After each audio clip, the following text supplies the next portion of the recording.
Claude Lanzmann, un intellectuel engagé face à la guerre d'Algérie. Résistant pendant la Seconde Guerre mondiale, intellectuel engagé et réalisateur de l'immense documentaire Shoah, Claude Lanzmann fut aussi une figure centrale des luttes anticolonialistes. Dans le tumulte des années 60, alors que la guerre d'Algérie déchire la France, il fait un choix fort, signer le Manifeste des 121. Ce texte emblématique, intitulé Déclaration sur le droit à l'insoumission dans la guerre d'Algérie, défend la liberté de conscience des appelés refusant de participer à un conflit jugé illégitime. En prenant publiquement position, Lanzmann s'expose à la justice et rejoint les voix qui osent dénoncer la répression coloniale. Journaliste et penseur influent, Lanzmann trouve dans la revue Les Temps modernes un espace pour développer ses convictions.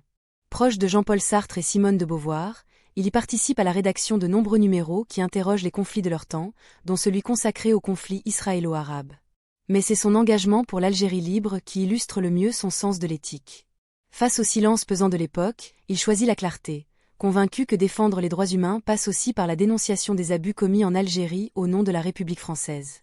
L'histoire retient surtout Lanzmann pour son travail cinématographique sur la mémoire de la Shoah. Pourtant, son combat pour l'Algérie indépendante révèle une autre facette de son engagement, celle d'un homme incapable de détourner le regard devant l'injustice. Sa signature du Manifeste des 121, aux côtés d'intellectuels, d'écrivains et de cinéastes, reste l'un des gestes politiques les plus puissants de sa vie. Une preuve supplémentaire que Lanzmann, bien avant d'être un cinéaste de l'histoire, fut un acteur de son temps, de la résistance à la décolonisation.